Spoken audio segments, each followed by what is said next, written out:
Hello, everyone, and welcome to our channel, Grow Together. Whether you're a new parent or a seasoned pro, we're here to provide you with helpful tips, advice, and support from pregnancy and childbirth to infant care and beyond. We're dedicated to helping you navigate the joys and challenges of parenthood. I recommend watching this video twice if needed and taking notes to get the most out of the information provided. And don't forget to subscribe for more content like this. Now sit back, relax, and let's dive into this exciting journey together. Number 1, get prepared. It's important to prepare for the arrival of a newborn by getting everything you need, like baby clothes, diapers, bottles, etc. Make sure to also prepare emotionally and mentally for the changes that will come with a new baby. It's normal to feel a wide range of emotions when preparing for a new baby, including excitement, fear, and anxiety. It's important to acknowledge and process these emotions in a healthy way, whether it's by talking to a trusted friend or family member, writing in a journal, or seeking professional support. Number 2, attend prenatal classes. Prenatal classes are a great way to learn about childbirth, breastfeeding, and infant care. They can also help you prepare for the emotional and physical changes that come with pregnancy. Learning about childbirth, infant care, and parenting can help you feel more prepared and confident. Number 3, my favorite, eat healthy and stay active. A healthy diet and regular exercise can help you have a healthy pregnancy and can also benefit your baby's development. Be sure to talk to your doctor about safe exercise and nutrition during pregnancy. Fruits and vegetables provide important vitamins, minerals, and fiber. Aim to eat a variety of colorful fruits and vegetables to get a wide range of nutrients. It's also important to stay hydrated by drinking plenty of water throughout the day. Additionally, pregnant women should avoid certain foods, such as raw or undercooked meats, fish with high levels of mercury, and unpasteurized dairy products, as they can pose a risk to the baby's health. It's important to consult with a healthcare provider for specific dietary recommendations during pregnancy. Iron is important for the production of red blood cells and the prevention of anemia. Good sources of iron include lean red meat, poultry, beans, and leafy green vegetables. Number 4, build a support system. It's important to have a support system of family and friends who can help you during pregnancy and after the baby arrives. This can include helping with chores, offering emotional support, or just being there to listen. It's important for pregnant women to have a support system that they feel comfortable with and that can provide this specific support that they need during this time. A supportive partner can be a great source of comfort and help during pregnancy. They can attend doctor appointments with you, provide emotional support, and help with household chores. Healthcare providers, such as doctors, midwives, or doulas, can provide medical advice and emotional support during pregnancy. They can answer questions, monitor your health and the baby's, and provide guidance on childbirth and postpartum care. Also consider joining a support group for pregnant women. They can provide a sense of community and support during pregnancy. These groups can offer a safe space to share experiences, ask questions, and get advice from other women going through the same experience. Number 5, take care of yourself. Self-care is important during pregnancy for both the mother and the baby.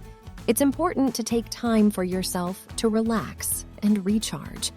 This can include taking a warm bath, practicing yoga, or just taking a nap when you need it.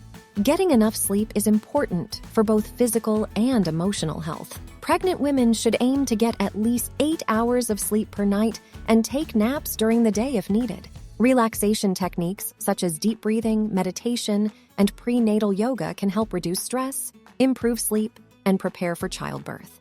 Number 6, create a birth plan. A birth plan is a document that outlines your preferences for labor and delivery. It can include things like pain management options such as natural methods, medication, or epidural anesthesia, who will be present during the birth, and what kind of atmosphere you want in the delivery room. This all can get on your birth plan, whether you prefer to labor in different positions, use a birthing ball or a squat bar, or have a water birth. Your preferences for fetal monitoring during labor, such as intermittent or continuous monitoring. Your preferences for delivery, such as whether you would like to avoid an episiotomy, use a mirror to see the baby's birth, or have immediate skin-to-skin contact with the baby. Your preferences for postpartum care, such as whether you would like to breastfeed immediately, have your partner present during the recovery period, or have delayed cord clamping. These are all your decisions. There are a lot of options to consider that requires thorough research or consultation with your doctor. Number 7, read books and blogs. Reading books and blogs about pregnancy, childbirth, and parenting can help you feel more informed and prepared. It can also help you connect with other parents and find support. You have already made the first step by watching this video. I hope we were able to give you a thorough idea of your options, and our video do provide you a good insights of the unknown that lays ahead, and you will have a wonderful journey during your pregnancy. It is truly a magical time. Number 8, plan for childcare.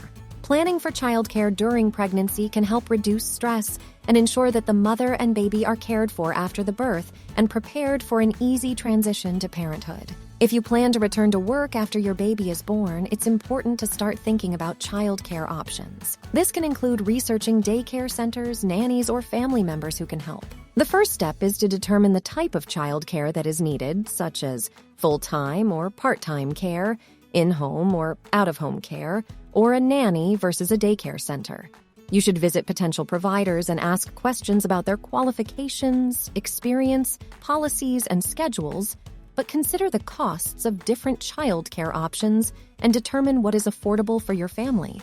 You should prepare for emergencies by discussing emergency plans and procedures with the childcare provider and making sure that emergency contacts and medical information are up to date at all times.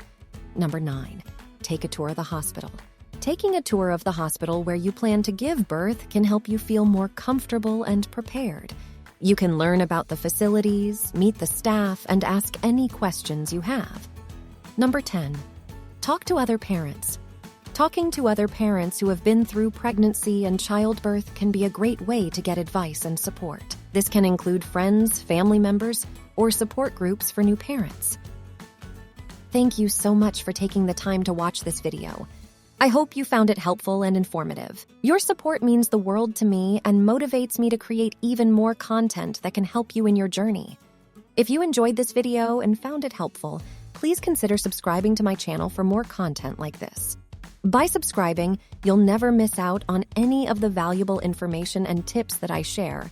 Plus, it helps support the channel and lets me know that I'm making content that you want to see. Thank you again for watching, and I hope to see you in the next one. Take care and goodbye.